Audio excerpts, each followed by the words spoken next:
Assalamualaikum warahmatullahi wabarakatuh. Waalaikumsalam warahmatullahi wabarakatuh.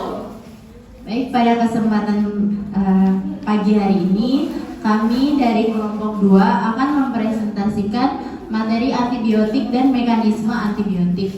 Kepada yang terhormat Bapak Reza Anindita selaku pembimbing mata kuliah mikrobiologi yang hari ini belum hadir, tidak hadir.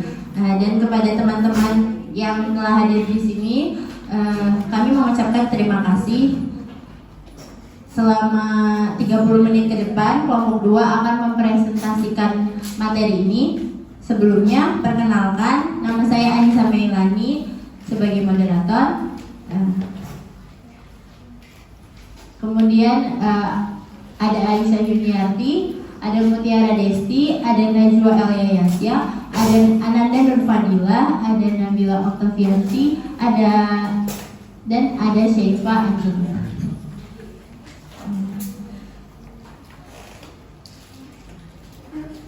Selanjutnya topik yang akan dibahas dari presentasi hari ini yaitu definisi antibiotik, mekanisme penghambat sintesis dinding sel, mekanisme perusakan membran sel, mekanisme penghambatan sintesis protein, mekanisme penghambatan sintesis asam nukleat DNA atau RNA, mekanisme penghambatan sintesis metabolit esensial, dan antifungi, antivirus, dan interferon. Tujuan dari presentasi hari ini adalah mahasiswa dapat memahami pengertian dari antibiotik dan klasifikasinya berdasarkan spektrum atau kisaran kerja. Kemudian mahasiswa mampu mempelajari dan memahami mekanisme dari antibiotik, dan mahasiswa dapat memahami penggunaan dari akibat pemakaian antibiotik yang tidak bijak.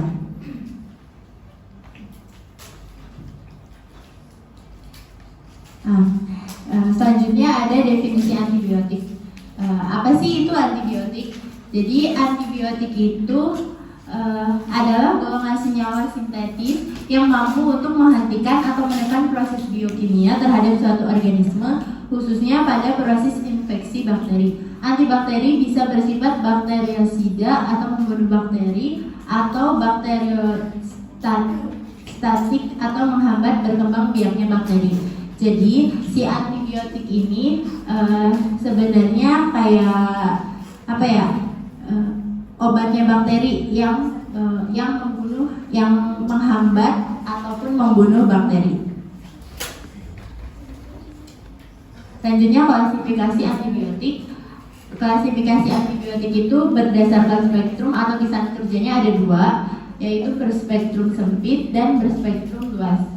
Berspektrum sempit itu hanya mampu menghambat golongan jenis bakteri saja. Contohnya hanya mampu menghambat atau membunuh gram negatif dan atau gram positif.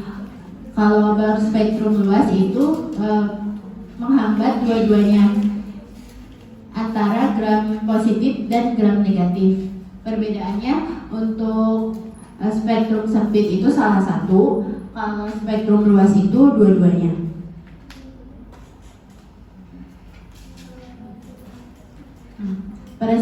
Peresepan antibiotik yang tidak tepat. Kontribusi antibiotik yang diresepkan secara tidak tepat signifikasi dalam meningkatkan resistensi antimikroba. Sebuah penelitian yang dilakukan pada tahun 2016 ini mengacu pada jurnal yang kami lampirkan pada presentasi kali ini, menemukan bahwa penggunaan antibiotik secara keseluruhan bertambah buruk. Pola peresepan ini lambat laun dapat menimbulkan kerugian termasuk potensinya. Hal yang akan terjadi pada peresepan salah adalah terjadinya penyebaran infeksi, reaksi alergi, dan resistensi antimikroba. Jadi antibiotik itu tidak bisa sembarangan digunakan ya. Sebaiknya itu harus dari resep dokter. Selanjutnya akan dijelaskan oleh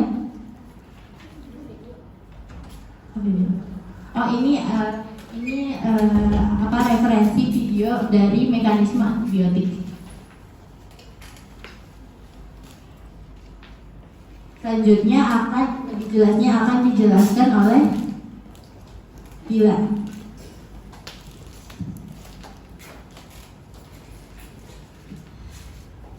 Jadi di sini saya akan menjelaskan mekanisme dari antibiotik sebagai penghambat sintetis dinding sel. Sebelumnya, dinding sel itu kan terbentuk dari rantai polimer peptidoglikan yang saling berikatan silang kayak gini. Dinding sel ini berfungsi buat melindungi si membran sitoplasma agar tidak ada gangguan dari luar sel yang dapat mempengaruhi aktivitas di dalam sel sini. Kalau dindingnya ini rusak dan pecah, maka akan menyebabkan kematian sel karena si isi sitoplasma dan pokoknya isi bakterinya ini bakal keluar. Jadi prinsip antibiotik sebagai penghambat sintetis dinding sel, dia akan merusak si peptidoglikan ini yang membentuk si dinding bakteri ini, baik dinding sel bakteri gram positif maupun gram bakteri yang negatif.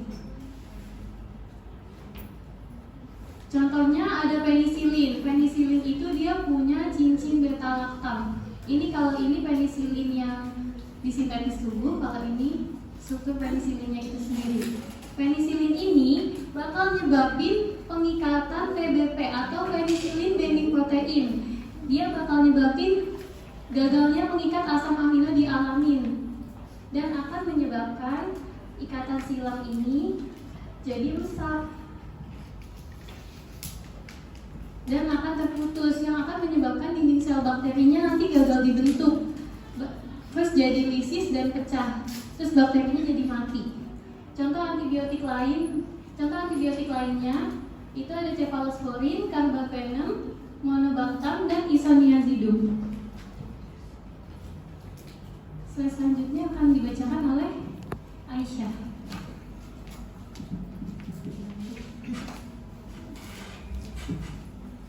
Oke, baik. Selanjutnya ada antibiotik yang akan merusak membran sel. Jadi antibiotik yang bersifat merusak membran plasma atau membran sel itu umumnya terdapat pada antibiotik golongan polipeptida.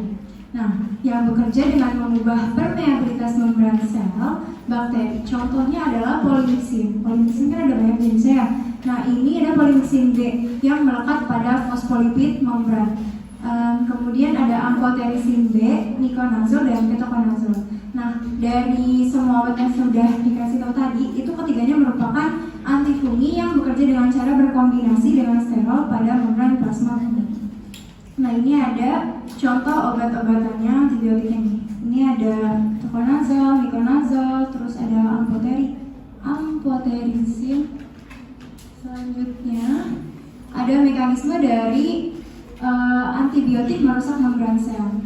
Nah, ini di sini alur mekanismenya dan tahapannya itu yang pertama dari kolistin akan berikatan dengan lipopolisakarida di membran sel. Kemudian dia akan menggeser kation yang membentuk jembatan antara molekul lipopolisakarida yang menyebabkan destabilisasi membran sel. Dan selanjutnya si lipopolisakarida ini nanti akan dilepaskan dari permukaan bakteri, terus memungkinkan si kolistin ini untuk dapat merusak membran sel melalui aksi ekor lipid. Dan nanti di mana kolistin berinteraksi dengan lipopolisakarida di membran sel utama. Setelah itu disintesis di sitoplasma dan kolistin yang berikatan dengan lipopolisakarida menyebabkan gangguan pada membran sel. Akhirnya meresap, kemudian nanti si isi dari sitoplasmanya ini akan lisis dan menyebabkan kematian sel bakteri. Jadi intinya dari antibiotik yang di sini kan dipakainya antibiotik kolistin ya. Nah, antibiotik kolistin ini dia merusak membran sel dengan cara dia nanti si kolistinnya itu masuk merusak membran sel dan nanti akan terbelah nih atau membentuk lubang dan dia itu membentuk pori atau saluran. Kemudian dari sintesis dari lubang tersebut dia bisa menghambat biosintesis komponen membran sel sehingga nanti dia tuh ada kebocoran sitoplasma, bakterinya lisis terus bakteri tersebut mati. Selanjutnya ada mekanisme antibiotik menghambat sintesis protein yang akan dijelaskan oleh Desti.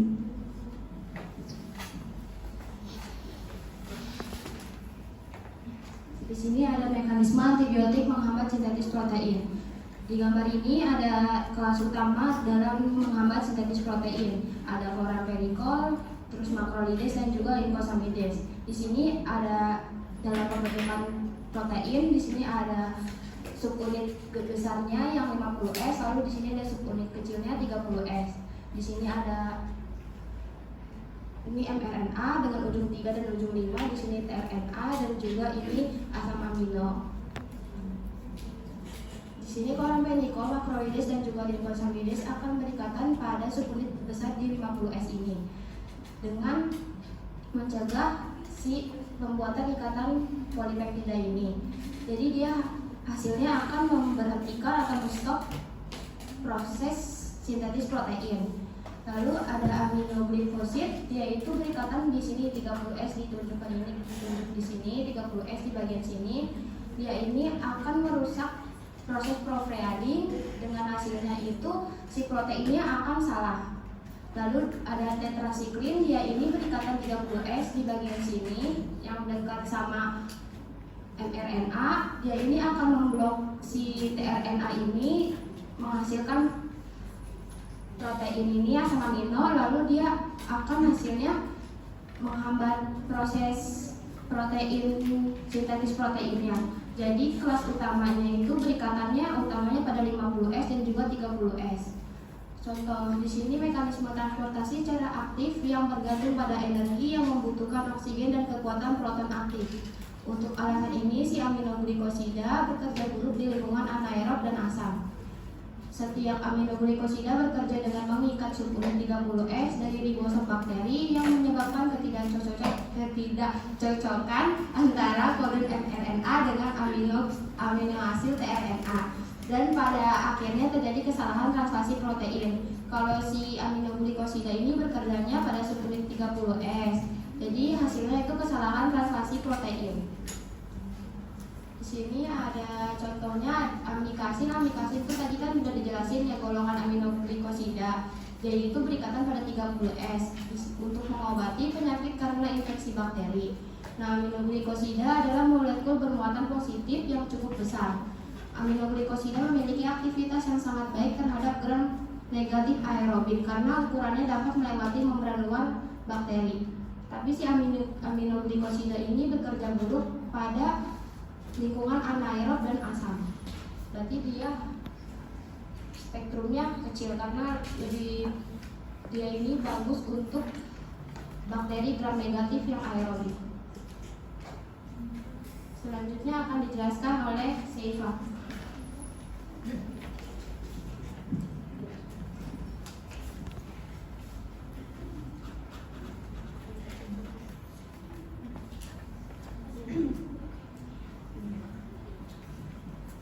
Antibiotik menghambat sintesis asam nukleat itu DNA dan RNA. Antibiotik menghambat sintesis asam nukleat adalah antibiotik golongan quinolon dan rifampin. Rifampin itu menghambat sintesis mRNA dengan cara mengikat subunit beta RNA polimerase bakteri sehingga menghambat transkripsi mRNA. Antibiotik ini melawan mikobakteria pada TBC dan lepra. Quinolon itu bekerja dengan cara menghambat enzim DNA kirase pada replikasi DNA sehingga akan menghambat proses replikasi DNA dan transkripsi mRNA.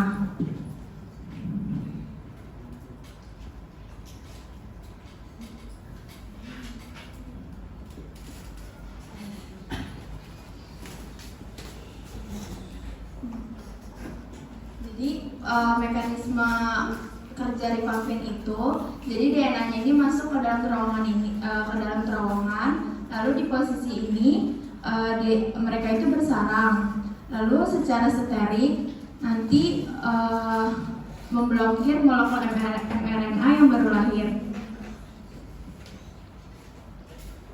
Lalu selanjutnya akan dibacakan oleh Yosya.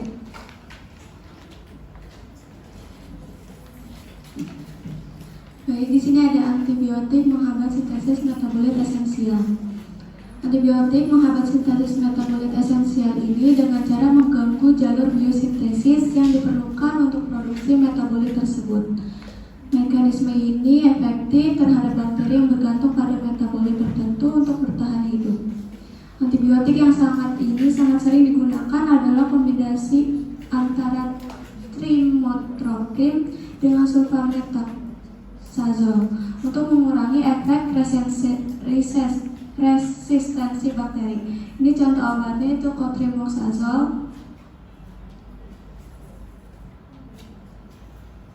Nah, mekanisme antibiotik menghambat sintesis metabolit esensial ini, dia menghambat terhadap sintesis dengan adanya kompetitor berupa antimetabolit, yaitu substansi yang secara kompetitif menghambat metabolit organisme karena memiliki struktur yang mirip dengan substratnya. Contohnya itu antimetabolit sulfanilamid dan paraminobenzoic acid. Seperti ini, seperti terlihat di gambar. Enzim dengan substratnya ini harus sama. Jika strukturnya ini mereka tidak sama, akan menyebabkan mRNA-nya tidak terbentuk dan enzim proteinnya juga tidak terbentuk.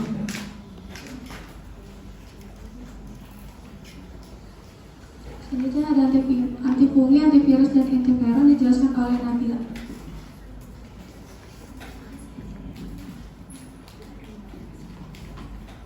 Oke, selanjutnya di sini ada antifungi, antivirus, dan interferon. Antifungi ini diproduksi oleh Streptomyces. Antibiotik ini dia mengikat sterol, dia ini mengikat sterol pada membran plasma. Fungsinya itu untuk sehingga membran plasmanya ini akan permeable dan akhirnya dia menjadi mati. Contoh obatnya itu ada golongan poli, contohnya amphotericin B, dan golongan azol, contohnya amidazol dan triazol. Ini contoh obatnya. Amphotericin B dia jenis injeksi. Selanjutnya di sini ada antivirus. Antivirus ini memiliki beberapa prinsip, yaitu dia itu memiliki target berupa reproduksi virus, menciptakan kesalahan pada sintesis DNA, dan mengganggu kerja enzim reverse transkriptase sehingga dia menghambat sintesis DNA dan RNA. Contoh obatnya yaitu ada aciclovir. Biasanya digunakan untuk pengobatan penyakit HIV. Selanjutnya ada ini contoh obatnya. Contoh obat antivirus yaitu aciclovir.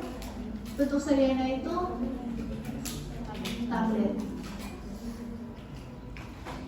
Lalu selanjutnya ada interferon. Interferon ini disintesis oleh sel inang atau tubuh. Fungsinya itu dia untuk melindungi sel di sekitar dari infeksi mikroorganisme sehingga dia dapat membatasi si infeksi. Contoh obatnya ini ada interferon alpha 2B. Lalu kesimpulannya dari macam-macam antibiotik ini ada yang menargetkan dinding sel bakteri, menghalangi sintesis protein, dan menargetkan DNA atau replikasi DNA. Untuk yang menargetkan dinding sel bakteri itu ada golongan lactam-penicillin, cephalosporin, carnapezin, dan monobactam. Lalu ada glycopeptida, daptomycin, dan colistin. Lalu yang menghalangi sintesis protein di sini ada rifampicin, aminoglycosidam, ascorid, dan ketolit. Lalu ada tetracycline dan bisiklin, ada chlorphenicol, clindamycin, streptogram, linezolid, dan nitrofurantoin. Lalu yang menargetkan DNA atau replikasi DNA itu ada sulfa, quinolone, dan metronidazole.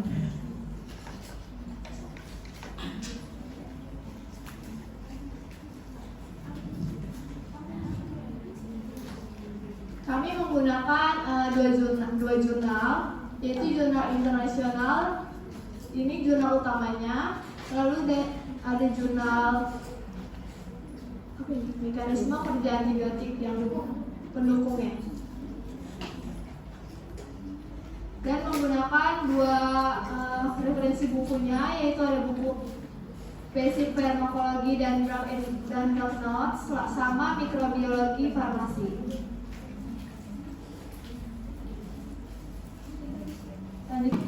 Baik, sekian presentasi dari kelompok kami. Bila ada yang ingin ditanyakan silahkan angkat tangan. Pilih. Ya udah, Pranita.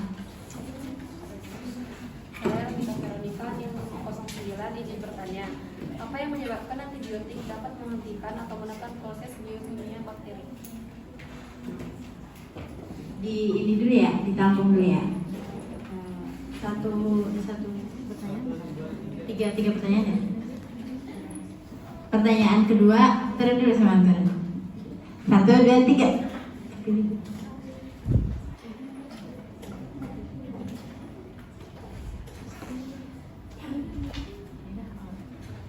Ya ada Awam, silakan.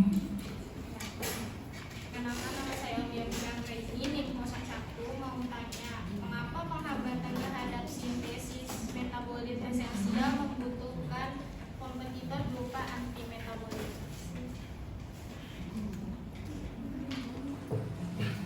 Baik, ditampung dulu ya Awam. Baik, satu pertanyaan lagi, silakan bila ada yang mau ditanyakan. Siapa? Novi. Ya, Novi silakan bertanya. Perkenalkan, nama saya Rianti dengan NIM 2023-04-012. Ingin bertanya, apa sih contoh golongan obat dari antibiotik spektrum sempit dan antibiotik spektrum luas? Terima kasih.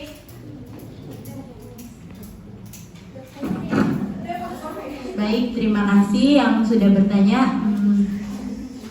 Kita akan mencoba menjawab dari pertanyaan pertama ya, dari Ronita. Pertanyaannya menghambat ini ya, antibiotik ya. Jadi saya izin menjawab pertanyaan dari Ronita.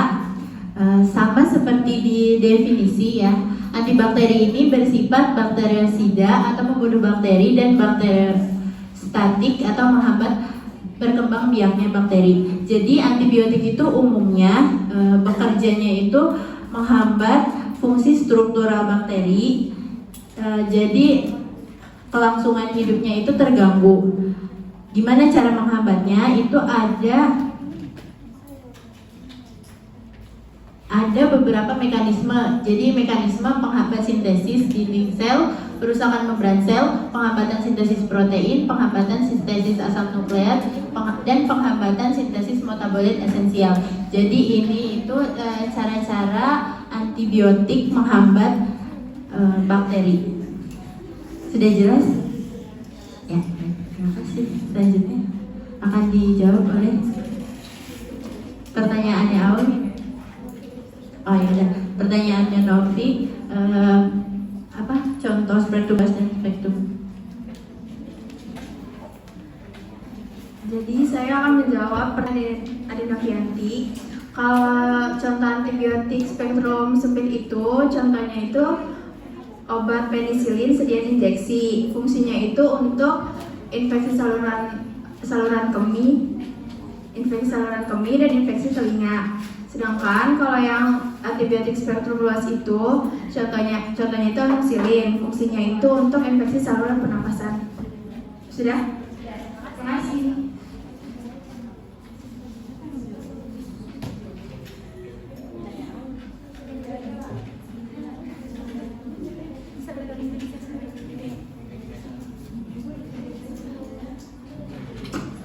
Gimana Novi, udah terjawab pertanyaannya?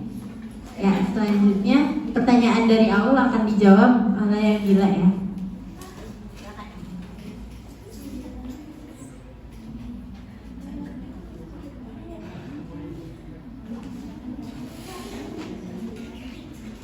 Tadi pertanyaannya Kak, mengapa dihambat ya sintesis protein? Itu jawabannya karena dia ini memiliki struktur yang sama kayak enzim metabolismenya, jadi dia dapat dihambat gitu.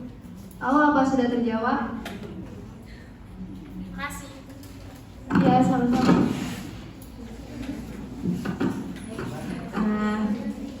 Sudah 30 menit kita menemani kalian semua untuk mempresentasikan materi ini. Kami akan menutup presentasinya. Kurang lebihnya mohon dimaafkan. Wassalamualaikum warahmatullahi wabarakatuh.